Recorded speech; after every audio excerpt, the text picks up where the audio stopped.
Hello, bankruptcy attorney Brian Barboza here. Today I'm going to talk about what is Chapter 13 bankruptcy and how does it work. Before we get started, if you want to talk about bankruptcy, want to explore your bankruptcy options a little further, please don't hesitate to contact me or my office. You can go to my website, barbozalaw.com. You can book an appointment with me directly through my website, or of course give me a call. So what is Chapter 13 and how does it work? Oftentimes I have people come sit down with me and they're a little bit confused about the process and the different types of bankruptcies. And Chapter 13 is one of the more confusing types of bankruptcies for individuals. So let's get into it. What a Chapter 13 is, it's what we call a personal reorganization. So it's where you're going to actually propose a plan of reorganization to the bankruptcy court. A Chapter 13 is for individuals. It is not for businesses. Now, if you're an individual who happens to be a sole proprietor or you own a business, that's okay. But the business just can't file Chapter 13. What a Chapter 13 is going to entail is, as I mentioned, you're going to have to file a plan. That plan is going to require monthly payments for 36 up to 60 months. That payment will go to what's called a bankruptcy trustee. The trustee is going to take the payment and then distribute it to your creditors according to your plan. In addition, when you file a bankruptcy case, like any other bankruptcy case, you have to file a very substantial amount of documentation, disclosures of your assets, your different types of debts, your income, your expenses. You're going to have to answer a whole bunch of questions on what's called a statement of financial affairs. Then you're going to have to do we call a means test. And the means test plays a pretty significant role in a Chapter 13 because it's one method in which we need to use to figure out what your payment should be to the bankruptcy trustee. So you're going to file your Chapter 13. You're going to file your Chapter 13 plan, and the plan will say you're going to pay X amount of dollars per month to the trustee, and this is how the money is going to be distributed. About a month or so after you file the bankruptcy case, you are going to have a hearing. Now that hearing is going to be with the Chapter 13 bankruptcy trustee. It will not be with the judge. And the point of that hearing is the trustee is going to do kind of a little bit of called an investigation, but it's somewhat minimal. They're going to make sure that the information in your bankruptcy documents are true, accurate, and correct. They're going to make sure your income is correct and your expenses are correct, and verify some other things.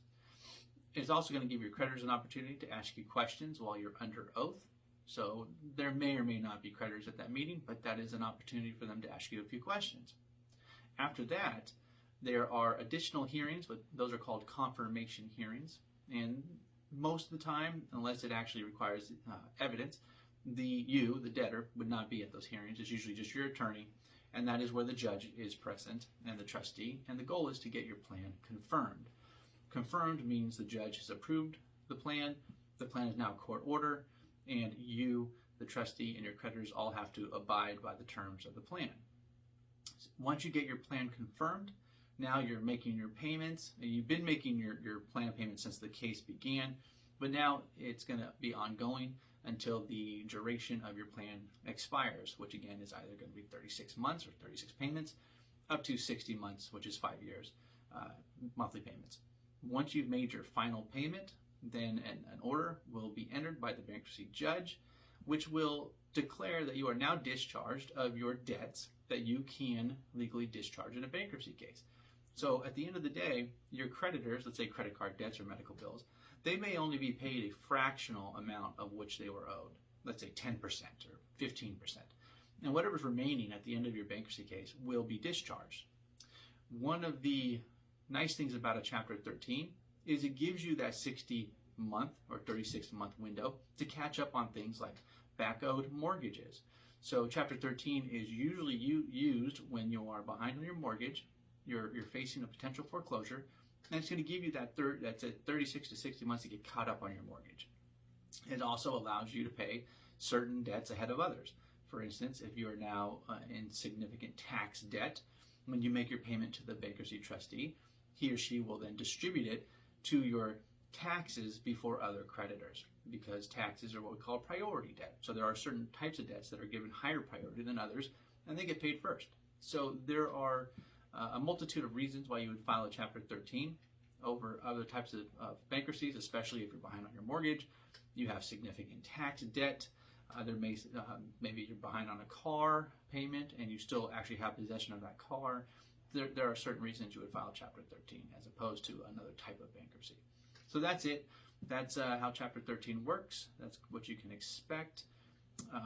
I'll do another video on how we calculate what your Chapter 13 payment needs to be. It's a little bit more detailed oriented. So again, if you want to talk about bankruptcy, please go to my website, barbozalaw.com, or give me a call. Thank you for watching this video. I appreciate it. Thank you for your time, and I will get another video out here shortly. Thanks.